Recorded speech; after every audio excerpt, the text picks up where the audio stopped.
My life changed permanently in September of 1965 on a bright and sunny morning. My automobile, an old 1951 Ford that my father had given me for my 16th birthday the year before, was in the repair. The owner owed my father a lot of money for all the tires he had used as a circle track racer, so Dad negotiated a deal with him to fix up my car. The engine was a flathead 8 that would have been fine for any 16-year-old at the time, but Dad had other plans. Joe had created a racer engine out of a 1953 Ford truck engine. He went through it, doing all he could to extract additional power from it, including balancing and blueprinting. The racing committee said no when he took it to the track. He was stranded with this monster because it was too much for the track. As a result, he required another engine to overhaul and make less lethal. My father thought it would be a good idea to put a racetrack band engine in my automobile. I was without a car on a very important weekend. I'd set up a date with an older woman, the 18-year-old cousin of another girl I lusted after. We were headed to the drive-in, and we weren't going to waste any time. She'd previously exposed me serious skin and kissed me as if she were about to eat me. I begged Dad to let me drive my brother's 1959 Impala. He'd given it to Dad for safety, but when he arrived in France, he told us we may keep it. When he arrived in Nancy, he purchased a 1956 Mercedes Gullwing and moved down at the airbase. He eventually relocated to Paris. The automobile was crushed when a truck tipped over while driving around a large traffic circle near the embassy. Another reason why I refused to drive in Paris. Dad asked Mom if she was okay with it, and she said she was all right, as long as I left her off early Saturday morning with my sister across town in Sodaville. Saturday morning, I got up extra early and called Kathy to ask if she wanted to make a day of it and go to the coast, then to the drive-in. We agreed on a time because she sounded excited. I sat in the car for what seemed like hours, waiting for Mom to come out and settle in. As we went over the bridge into town, she commented on how beautiful the river was and advised me to take the road along the river's east bank. Something strange happened just as we were ready to turn onto the river road. Allow me to travel back in time a little. Dad and Mom loaded me into the old Chevy, a 1947 sedan, I remember, and we drove down the hill to town when I was around 3 years old. The neighbor's horse had walked through the gate at the bottom of the hill, and when Dad hit it, it flew through the front window in between Mom and Dad and landed headfirst on me. I have no real recollection of it, but I know I was unharmed. However, following that, I began to perform strange things that irritated Dad greatly. For example, when we were about halfway to town in the 51 Ford, I whirled around in my seat and began shrieking that the barn was on fire. We were so far away from the home that I couldn't have seen flames or even a glow, but I refused to give up. Dad yelled at me to stop talking and then slapped me. That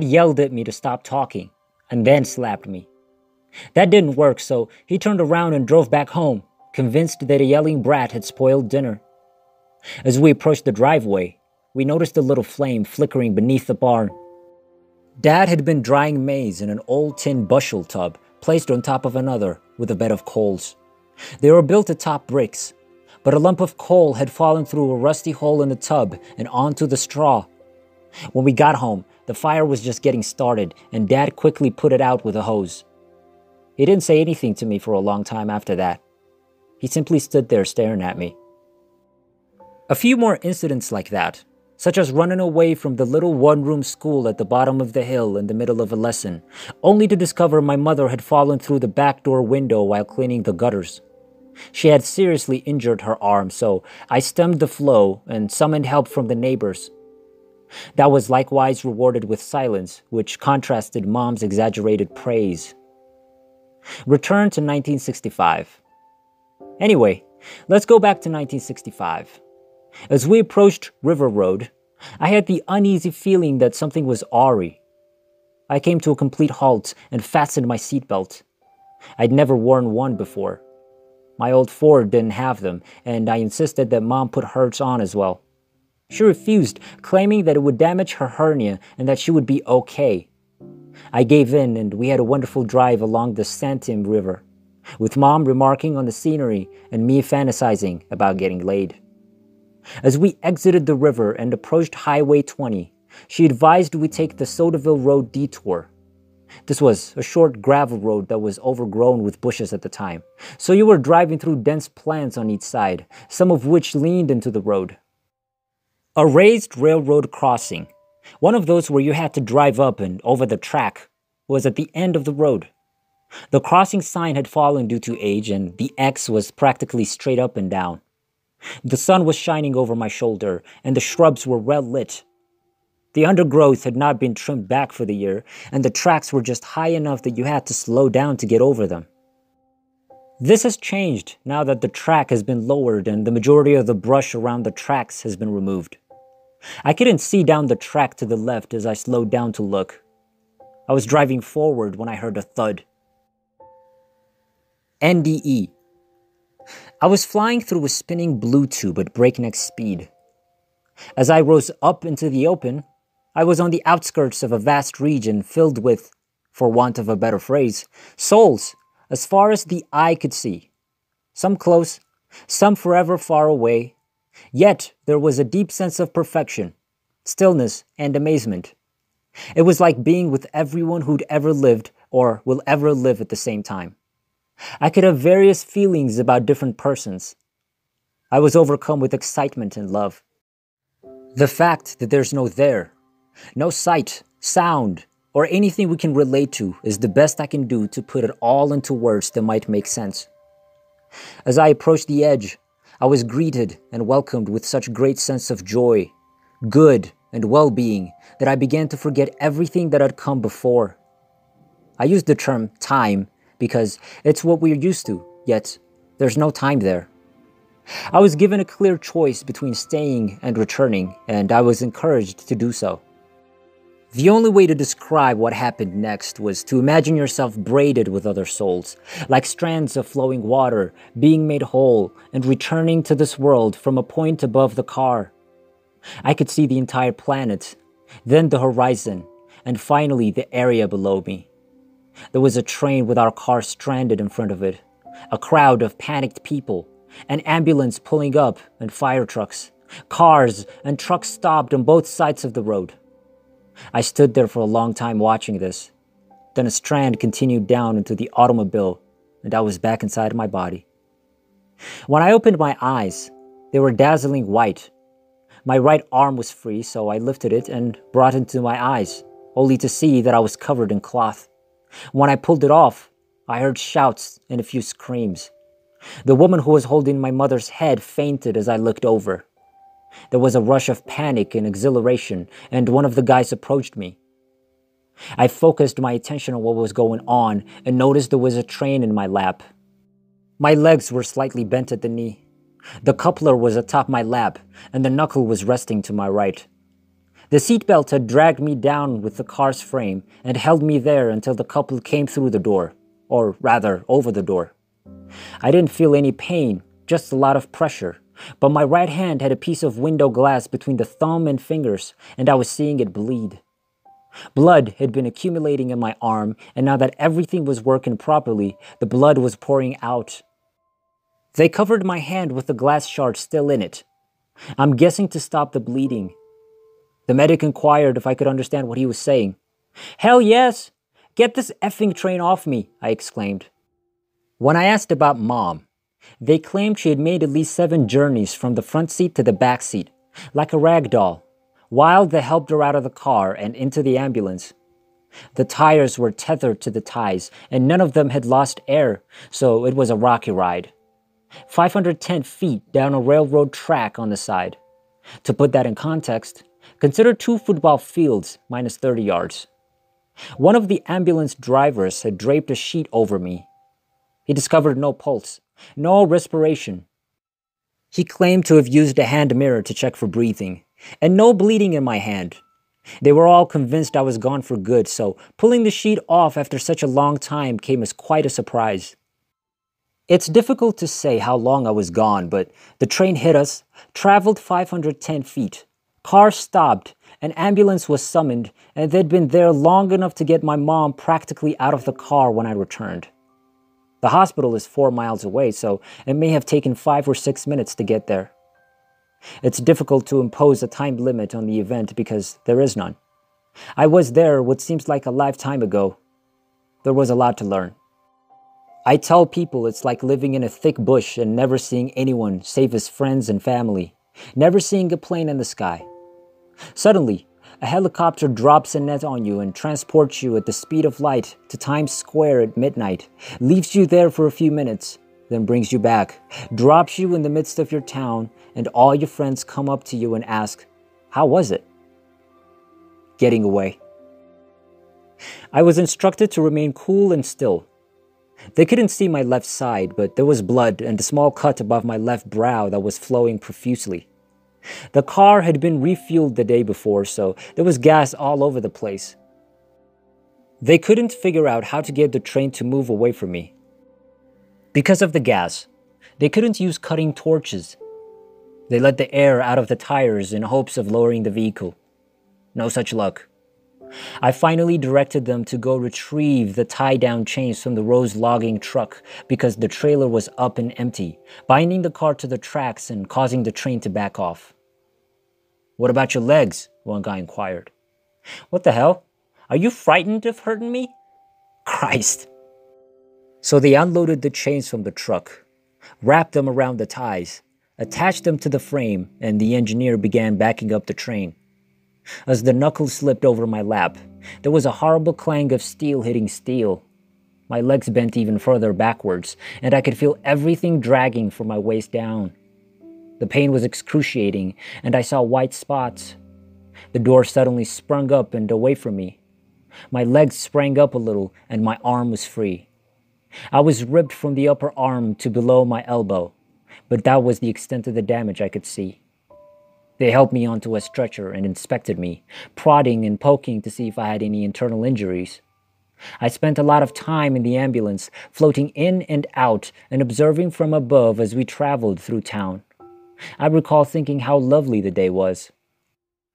Before he discovered I was still alive, a state cop came to our tire store and asked Dad if he knew a John. His father stated that he was his son and that he lived in Los Angeles. The cop informed him that the automobile had crashed near Highway 20 and that the boy inside had died. This was some time after they had gotten me out. He left for the hospital, where he had been promised the woman would be. When he arrived, he hurried into the emergency room, right past me. He dashed over to Mom, who was in a coma and receiving treatment for her injuries, which included broken ribs, a concussion, broken kneecaps, and several scratches and bruises. As Dad stood there in disbelief, I spoke up and inquired about Mom's condition. He was almost knocked over. He ran up and grasped my hand as I apologized for destroying the car and injuring Mom. He couldn't say much since he was so bewildered and delighted, other than, "To heck with the automobile," and "Ruth will be fine." The radio is dead. KGAL had been telling everyone all day that I had died in a railway crash. This was bothersome because that was the station I was listening to in the hospital bed. I requested the nurse contact my friends Larry, Kathy, and Carol, as well as my sister, to let them know I was still alive. A full day of being dead on the radio was a strange experience. My father even tried calling and stating I was still alive, but they mistook him for a prank caller and hung up on him. Finally, about 11 p.m. that night, after a few shots, Dad drove out to the studio and stopped them from playing requests in my honor. He informed them that I was in the hospital and that they may contact me in the morning. They did, but who turns on the radio on a Sunday morning? I began ringing for a nurse after hearing myself on the radio all day and being told that I might be unable to walk for several weeks. I desperately needed to use the restroom, but they refused to assist me. I rolled out of bed and landed on the floor. I dragged myself up and fell again and again, but I made it to the restroom. I didn't want to lie down once I finished, so I held myself up on the bar that runs along the wall, pulled myself along the wall to the entrance, out the door, and down the hall. I kept pulling my legs under me and walking by lifting my hips and allowing my legs to fall ahead of me. This worked well enough for me to make it all the way around the hall from my room and back. I was able to balance without the bar by this point, roughly an hour later, as long as I didn't allow my knees to bend forward. It must have appeared amusing. I got up about 6 more times during the night and walked, so when the doctor came in the next morning, I jumped out of bed and scolded him for telling me I couldn't walk. I was still on a lot of painkillers, but I was in a much better mood. Mom was across the hall, and I walked over to check on her frequently. Larry arrived with the books I had requested, and I reclined in my bed like a dying man, breathing ragged, short breaths and moaning. He was barely there for a minute before he began to leave. "Hey," I said as I sat up. "Whither are you going?" He nearly slugged me. On Monday morning, some Southern Pacific lawyers arrived and persuaded Dad to settle for $250,000 rather than sue. That was a lot of money back then, and Dad needed it for the tire store, so I signed the paperwork and that was the end of it. I later learned that the brakeman had a heart attack when he saw the car on the tracks. The train was doing 45 miles per hour. They claimed 30 miles per hour and did not blow a whistle before the crossing. They were hauling lumber from a mill and were completely full. That's why it took so long to come to a halt. On crutches, I returned to school on Tuesday. When people saw me, they would either scream, faint, or simply stare. My first class with Paul was biology. I sat in my normal place, and when the roll call was called, he skipped over my name. I waited for a few names before saying, "Hey, you forgot about me." I swear half the class, including Paul, fell out of their chairs. The wreck was all we spoke about for the rest of the day. Who saw it? Why they thought I was dead? Why I wasn't dead, and what it was like to be dead. After a few days, I threw away my crutches and realized I wasn't the same person who had left that Saturday morning. I began to see, hear, smell, and feel everything around me without thinking about it too much or understanding it was abnormal. At the same time, I could hear what people were saying across the room. It felt like I was looking through a 360-degree lens on my way back to the car. It was a little overwhelming at first, and it took some time to get used to. When I did, I figured everyone else was doing the same thing. I'm still astounded by how little people see and hear what's going on around them. This ability has served me well throughout the years in the Army, and it manifests itself virtually every day. My hands are also unusual. They become so hot that they almost sparkle. Even if I move my hands a foot away from someone, they will feel that heat. I've dealt with patients who suffer joint pain and other health conditions. They claim it's beneficial, but I've no idea what it is or why it is present. The following two. 8th of August, 1994. After 3 years of a medical study evaluating a medicine that lowered acid production in the stomach, numerous endoscopies and other endoscopies, and my doctor's assurance that the surgery, a Nissen fundoplication, would be simple and quick, I headed to the VA hospital in Portland, Oregon. Hello once more. I was back where I'd been many years before, surrounded by sunshine and warmth and the familiarity of folks who had once been near to me. I was once again enveloped in a sense of perfection. I was abruptly drawn back into the room, where I could see people panicking and sense their fear. I stood there watching as they worked on me and used the paddles to get me going. Then I woke up in the recovery room. I was still trying to piece together what had occurred when one of the nurses and a doctor stepped in and said, "Well, things went bad 3 hours into a 2-hour surgery." My thoracic muscles spasmed, and the CO2 that they had used to inflate me was expelled up into my lungs.